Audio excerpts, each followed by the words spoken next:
Saint-Esprit, je prie pour la personne qui devrait voir cette vidéo. Et Saint-Esprit, je commande à chaque esprit ayant besoin de délivrance venir vers vous maintenant par leur nom, au nom de Jésus. Merci. Et bienvenue au Sacré-Cœur prophétique appelé de Dieu. Je suis prophétesse Marie. Mon nom spirituel est Jérémie. Si vous êtes nouveau dans mes vidéos, le Saint-Esprit vous avait appelé ici pour obtenir la délivrance. Je veux vous inviter à aimer en appuyant sur le pouce levé ou sur le bouton cœur et appuyez-vous sur la cloche de notification si vous êtes sur YouTube. Abonnez-vous à notre page ou chaîne et partagez cette vidéo pour aider ce ministère. Nous pouvons donc faire savoir à la chaîne médiatique que nous construisons quelque chose de précieux au sein de la communauté. Comme rappel récapitulatif, mon ministère est la délivrance. Ce sera donc la première vidéo que vous devriez regarder pour tout changer dans votre vie. S'il vous plaît, mettez cette vidéo en pause et allez d'abord chercher la délivrance. Prenez cela au sérieux. Dieu se manifeste d'une manière que nous n'avons jamais vue auparavant. N'oubliez pas de revenir ici une fois que vous avez terminé. Ce que vous recherchez déjà, quittez les mains de Dieu. Je suis là pour vous aider à le réclamer. Si vous avez des choses systémiques, générationnelles, quelque chose qui se répète à chaque génération dans votre vie maintenant, vous devrez regarder mes vidéos pour reconstruire vos fondations divines. Dieu nous dit de nous concentrer sur qui il est pour nous et non sur ceux qui passent autour de nous ou sur nous. Dieu ne nous donne pas l'esprit de peur. Pour ceux qui ont regardé la vidéo de délivrance, votre décret prophétique est « Je suis délivré » et notre passé ne définit pas notre futur. Et ce moment, nous continuons à rester connectés parce que Dieu veut voir dans toutes ces choses. Il obtient toute la gloire et je demande également à l'aide au Saint-Esprit Saint dans d'autres vidéos que vous devez regarder et les déclarations prophétiques que vous devez revendiquer et qui ont déjà été publiées. Quelques articles de maison. Facebook, je me suis excusée à cause des algorithmes. J'ai des difficultés à télécharger les vidéos les plus longues. Je fais de mon mieux pour que les vidéos soient courtes. Vous remarquerez donc un écart entre les différents numéros et de leçons vidéo dans la section de téléchargement de Facebook. Instagram raccourcit les vidéos en guise d'avertissement. Je prendrai cela comme une leçon pour l'avenir. Pour Shopify, pour l'huile d'onction, Abba Jérusalem, c'est une huile pour bénir la maison. C'est qui vivant à l'étranger, je vois bien les visites dans la boutique TikTok. Cependant, la boutique TikTok en anglais. J'ai 3 pages en anglais, français et créole. Cependant, j'ai dû supprimer le lien vers Shopify car j'ai des problèmes de back-end avec eux pour la facturation.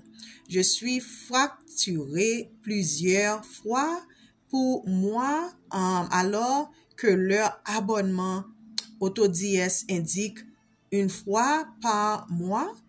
J'ai été en communication avec leur équipe d'assistants pour résoudre le problème. Je vous remercie pour votre soutien.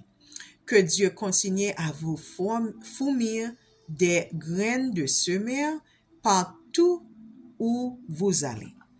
Parlons du siège de miséricorde. Au début, Dieu parcourait la terre et était là avec l'humilité. Au fil du temps, à cause de nos péchés, il a commencé à prendre ses distances. Il n'a pas complètement perdu confiance en nous. Dans l'Ancien Testament, le propitiatoire était réservé aux dirigeants de l'Église. Ils étaient les seuls à qui Dieu parlait pour le peuple.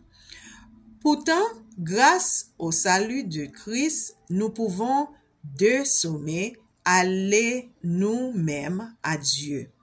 C'est pourquoi il a envoyé Jésus mourir pour nos péchés. Pourtant, nous continuons à pécher.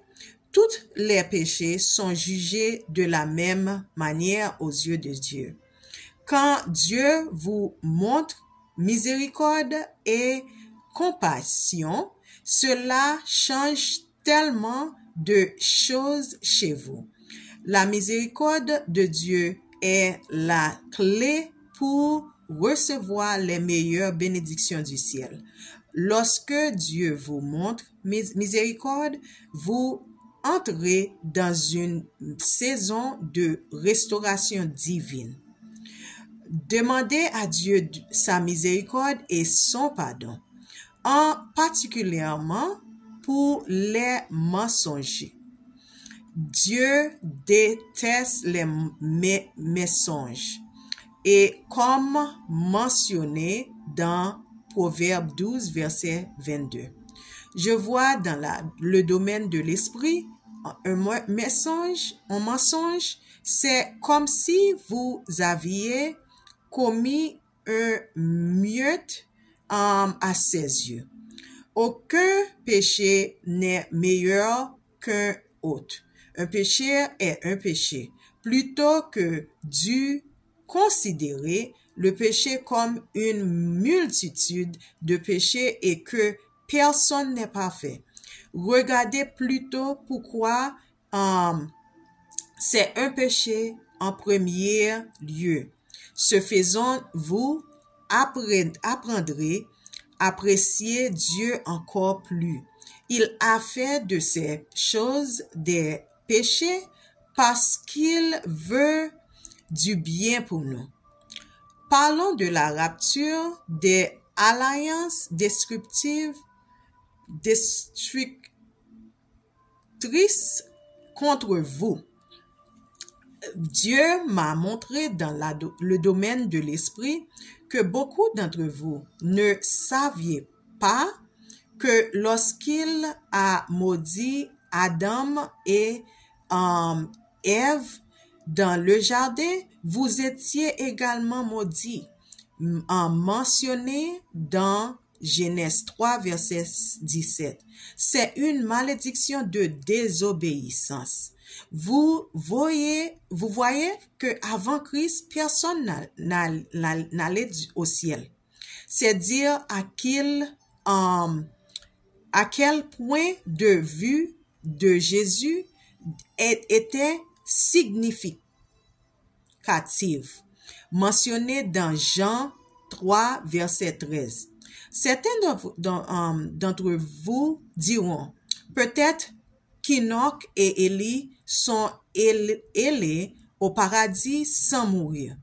La plupart des théologiens croyant qu'ils sont allés dans une autre partie du ciel et non là où Jésus est allé.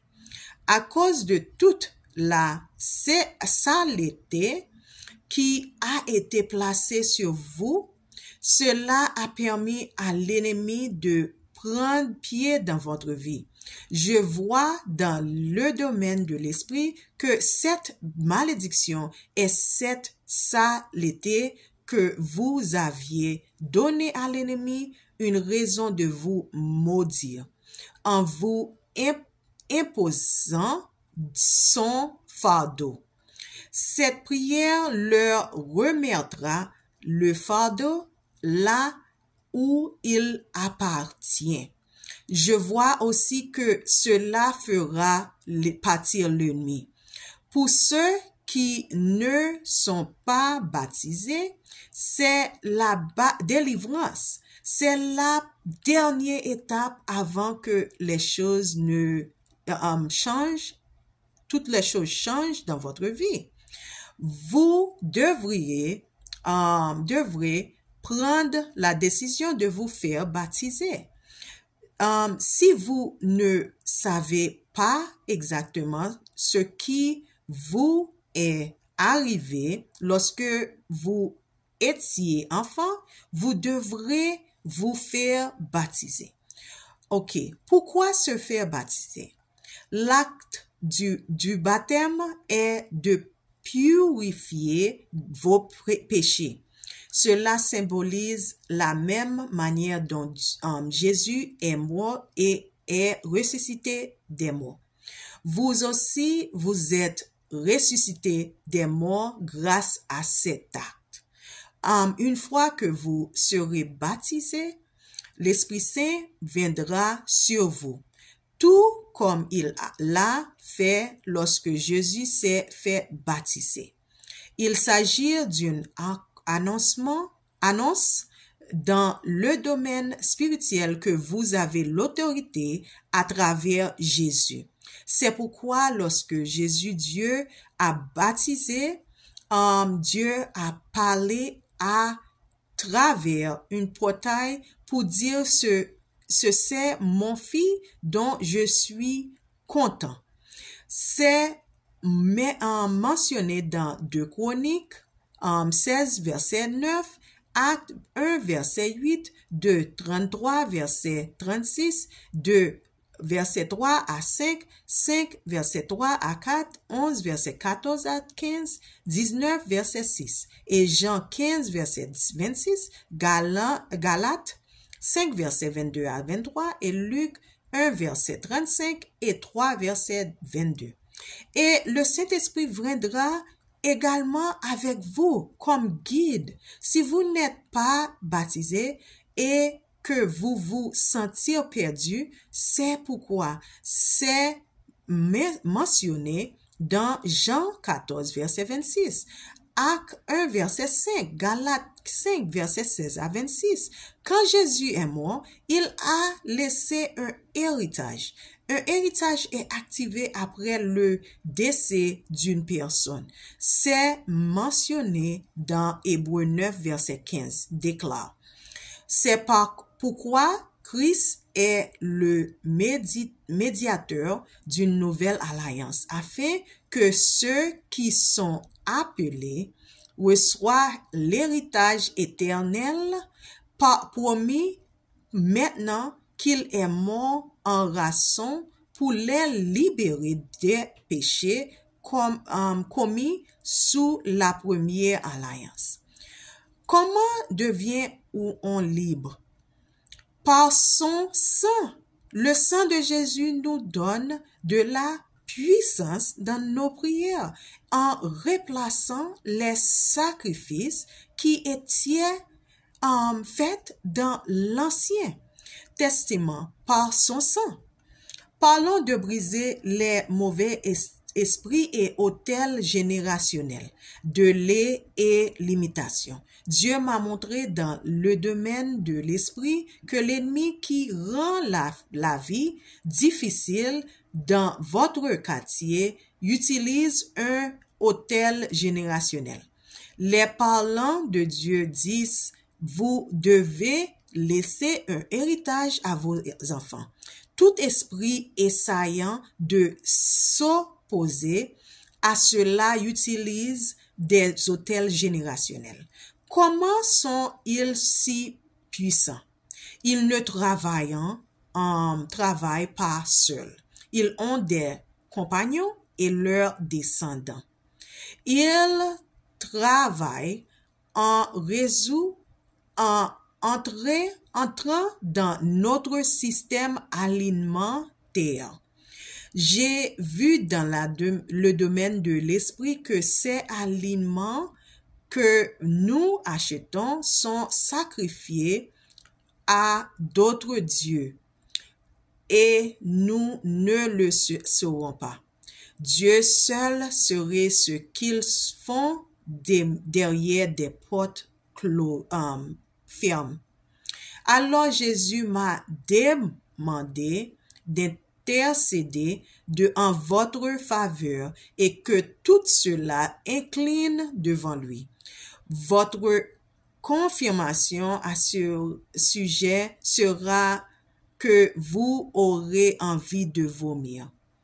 Dans 1 Corinthiens 8, versets 6 à 8, cela signifie simplement que tout ce que l'on fait, c'est souiller la personne. Dans Matthieu 15, verset 11, explique comme vous n'aviez pas l'habitude de dire certains mots, puis tout d'un coup, vous les prononcez. Parlons des offrandes lévitiques.